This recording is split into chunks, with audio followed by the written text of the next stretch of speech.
you know that South Korea recently,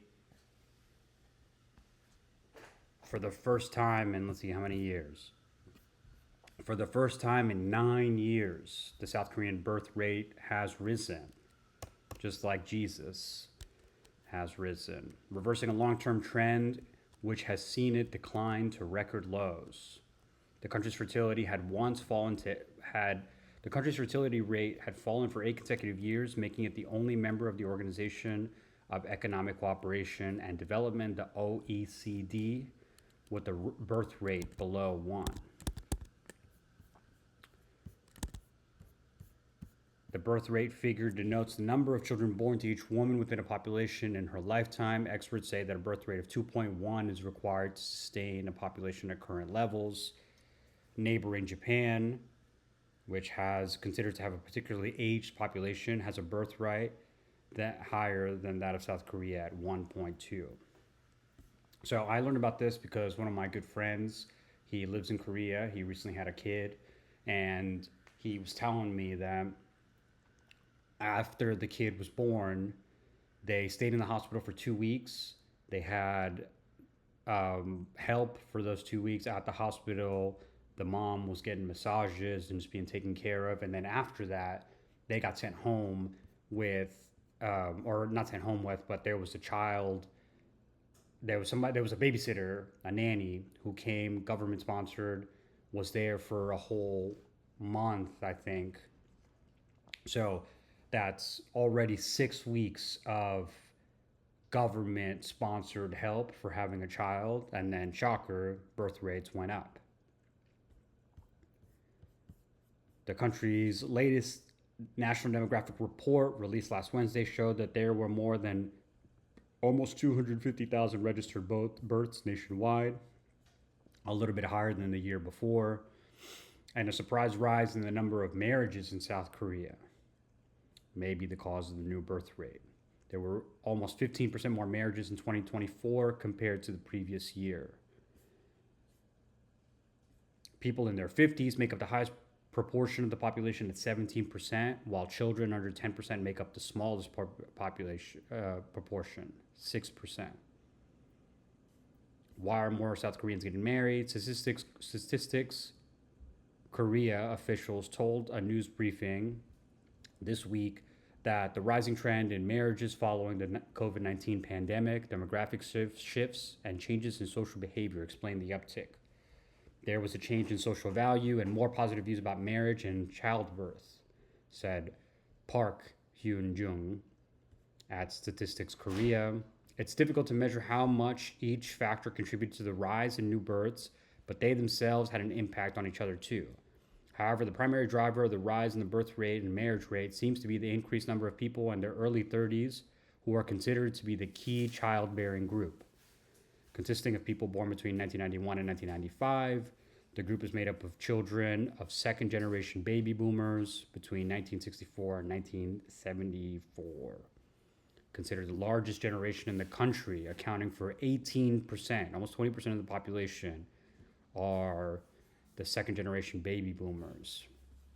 Why has birth rate been declining? This is going to sound familiar. According to officials in the city of Seoul, the high cost of living, an imbalance between work and life, and the difficulty in affording quality childcare are some of the main reasons that people say they are delaying or rejecting the idea of marriage and raising children altogether.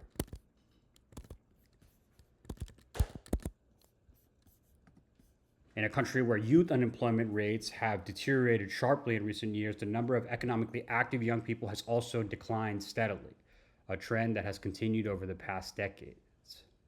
Despite very high level of education among young people, more companies are demanding specs or a collection of qualification certificates and other achievements to enhance one's competitiveness. Holy shit. And work experience, the latter of which is difficult to acquire and complete alongside the demanding South Korean education system. Everybody's burnt out, but you need to be very credentialed, very experienced to get a job, and then nobody can get a job, and so nobody has kids. Even when one is employed, the country has one of the longest work weeks among OECD members, averaging nearly 36 hours per week. I wonder where that number comes from. It's not 40 hours. That's one of the longest. That's surprising. Average of nearly 36 hours per week, longest work weeks amongst OECD. The results say achieving satisfying work-life balance has become harder. No shit. What steps has the government taken? This is what our friend was telling us that I think is really interesting. The South Korean government has spent more than 360 trillion won, $270 billion, on programs such as child care subsidies since 2006 and since 2022. Parents have been given cash payments of 2 million won, $1,500, upon the birth of a child. Okay, so free kid money. From this year, the city of Seoul also plans to give 1 million won, $684, to newlywed couples who register their marriage in the capital. Oh, so you just get paid if you get married. $600. That's not bad. From this year, new regulations will entitle fathers to almost 3 weeks paid paternity leave. Before his impeachment in December, oh yeah, they're running through presidents over there. It's pretty shocking. But so this guy's in jail. Before his impeachment in December, after declaring emergency martial law. Oh yeah, this is the martial law that lasted like 8 hours. President Yoon Suk-yeol also declared a national demographic crisis and a plan to create a new ministry devoted to tackling low birth rates. Measures include increasing parental leave allowances, implementing flexible work hours, extending the age limit for reduced working hours for parents of young children, and providing subsidies for employers who hire temporary replacements for employees on parental leave. Yoon also pledged to increase support for childcare and expand after-school programs at elementary schools to ease burden on working parents. South Korea has also attempted programs aimed at reviving communities with declining fertility rates. A couple hours south of Seoul, newly constructed apartments around the city and job creation schemes near, including the new Samsung Electrics campus, have attracted more families in the region. Now, one of the cities with a population of more than 300,000 has maintained a fertility rate more than one. In 2022, just right after the pandemic, Seoul rolled out a $4.5 billion birth support project to encourage more marriages and children in the capital city. This has included reducing the cost of living for newlyweds and providing welfare housing and increasing the number of daycare centers. The government has turned to more imaginative schemes as well. Officials in Seoul, for example, organize get-togethers for single people in the city who find it difficult to find time or space to meet single people. These are government-hosted dating events. This past Valentine's, the Seoul Metropolitan Government organized an event called Romance Art Night, pairing 50 men and 50 women at a venue in the city. The event was complete with dinner, champagne, love-themed bingo, and an exercise where 100 participants gazed into each other's eyes for 10 seconds. After attracting nearly 2,400 people, the event ended on a high note, as half the participants said they found a partner. They gazed into each other's eyes for 10 seconds. Here's the bad news. Will the birth rate continue to rise? Probably not. Chu Yoonju, an associate professor of sociology at Jeonbuk National University, downplayed the significance of the recent uptake in the country's birth rate. In addition to the birth rate still being 0.75, far below the 2.1 needed to maintain a country's population at its current level, she believes the birth rate will decline again in the near future. The number of births in the 1990s hovered around 600,000 to 700,000 births, but this number just plummets when we get into the 2000s. So yeah, they were talking about 250,000 births in the 1990s. It's almost triple that. The country experienced a drop in births to 300,000 per year in 2017 and went into the 200,000s in 2020. So even if the birth rate is maintained to some extent, the number of births will eventually shrink considerably. We need to prepare for the various social changes and problems that will arise with the steep decline in population, the silver tsunami, is what I've read that they call it. It might be about Japan, but it sounds pretty similar here. As an example, Cho emphasized that the government needs to prepare for the demands on the national pension in a country that has already reached super-aged society levels. The government should also be focusing on the education system, focusing on how the education system will have to adapt to the declining need for schools and teachers in the country. So these are all the downstream effects of fewer children, fewer schools, fewer kids that need to be taught. How regional policies will have to change in rural areas facing risk of extinction. That's pretty scary. Extinction level events when there's no kids left. South Korea's population, which has hovered around 50 million mark for some time, is expected to shrink to 36 million. Wow. By 2072, according to the latest projection. Cho has also noticed that Korean society has not changed its views on marriage or childbirth, whereas partnerships outside of marriage have made up a big portion of the birth rates in Western societies since the late 1920s. So if you want to have kids in South Korea, I guess they want you to be married, but they aren't having enough kids. So culturally, they're not really, it doesn't seem like they're really moving much on the issue. But the most important issue is the fact that the percentage of people in South Korea society who are able to plan or envision their lives in a stable manner are so low. People don't get married or become pregnant because the government tells them to. Instead, she said, society must examine why people don't want to get married or raise children in the first place. How do we make it possible for the younger generation to envision their future and look forward to and plan it? And that's it. Yeah, so people in South Korea, I guess it's some welcome good news, but yeah, to this article's point, there's a lot of similarities between what's happening in the US, by the way. There's a lot of people who don't want to have children, who can't have children because it's just too fucking expensive. You can't reasonably hold down a demanding job if you're a white collar professional or just anybody who has to work regular hours. If you don't have childcare, what do you do? If you can't have your family come live in your house with you to help you, if you don't have a reasonably priced nanny, one of you has to, if both parents are together, one of you has to stop working to take care of your kids, or you have to work to pay for childcare. I think this is what Elizabeth Warren has been talking about for years, the two income trap, where you have to make so much money that you don't have any flexibility with raising your children.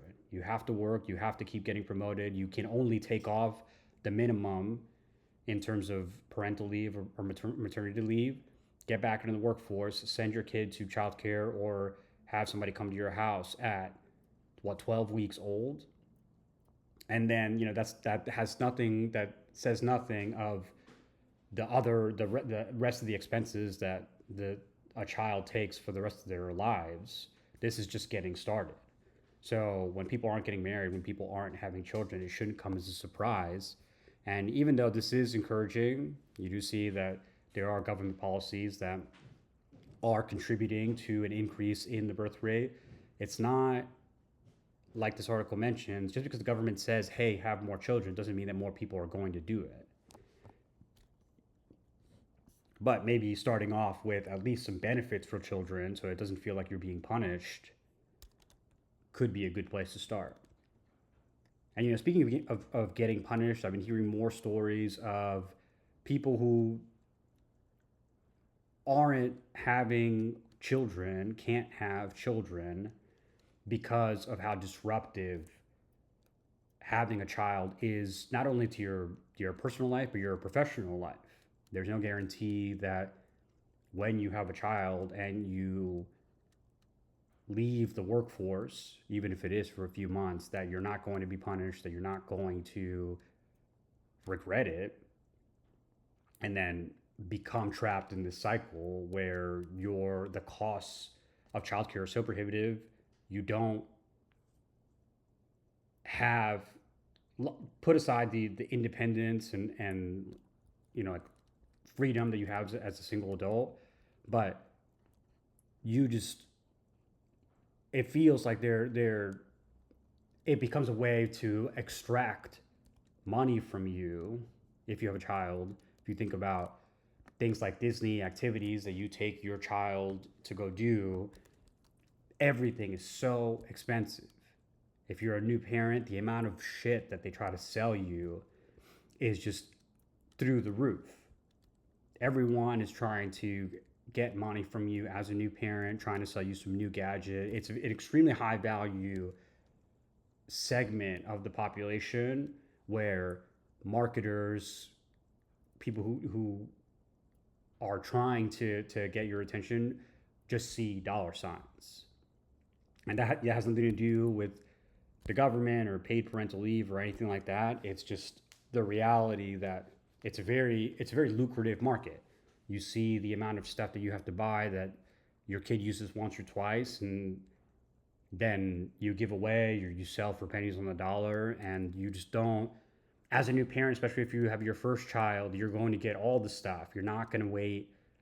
You're not going to take any chances. You hear that. The difference between somebody who has a couple kids and one kid is that, yeah, by the third kid, you don't. You're much more accustomed to what you actually need. But when you're a first kid, when you got your first kid, you're getting all the things, all the gadgets, all the things that everybody's trying to sell you, the parenting books, the parenting guides, the different appliances that are specifically made for babies, as food processors and baby bottle, um, mini dishwashers, and just like all the gear that comes with having a baby. It crushes you financially pretty quickly, or you start to see that this shit is adding up. It's funny to think about at during the election last year, during the campaign to the election, Kamala Harris's one of her big policy proposals that we're going to give families some, I don't know, like $1,000 for a crib, or one of these. Just I think it was a combination of let's extend the child tax credit, and let's also give people money for a crib, which is expensive. Cribs, strollers, car seats, formula, diapers, toys, play mats. All of these things are you need a travel stroller, you need a regular stroller, you gotta get all this stuff. But it's pretty laughable to think about that between Kamala and Trump. I think the biggest proposals were, we're going to give you a couple $100 to buy yourself one or two things, and then I think Trump has floated the idea of giving you, like, just some money. I think if you have a child, I think, when JD Vance is running his mouth about how we need to have more children, and whatever that guy goes around talking about, that robot masquerading as a human, likes to talk about his family because he has 3 kids or 2 kids or who knows. And I think the joke of it all is that nobody's really doing anything meaningful to actually assist people with the things that are the most cost prohibitive, and that is your child care early on. Being a caregiver is extremely demanding, it's exhausting, and the amount of infrastructure or lack of infrastructure that we have here in this country around childcare, it is shocking. You have a child and you're basically on your own, and the world keeps moving. But even I grew up here in New York City, and you just see that it's not really that conducive to raising children. And it's not about the city culturally. It's just that there is the infrastructure here is so thin around helping people with families. You see it in public transportation, that it's why people either have children and they move out of the city, which is fine, or they choose to stay here and they never have children. So hearing about what the actual experience is of having a child in South Korea, and how much government assistance there is, and how little they do here. They basically throw you in a car after a couple of days and go, all right, good luck, see ya. This is a problem that is coming for the United States and it's happening in these cities. These are things that, things like Elon Musk he's talked about. He's single-handedly trying to repopulate the earth, him and Nick Cannon. But they're they are right that we have to do something about it, especially because of the imbalances that start to show in just our societal structure, like what this article is mentioning, that there are real implications in terms of jobs, how much care people have. And I've read stuff about how, like, if we get robots to take care of old people, or we have these robotic dogs that keep old people company, we that's how we'll deal with the aging population. But this makes no mention of the healthcare costs associated with a very old population, how you're not able to function as a society eventually when you don't have enough young people performing labor. And if your society is this top heavy, then your taxable income base, your base of people that you can tax, your tax base, they shrink.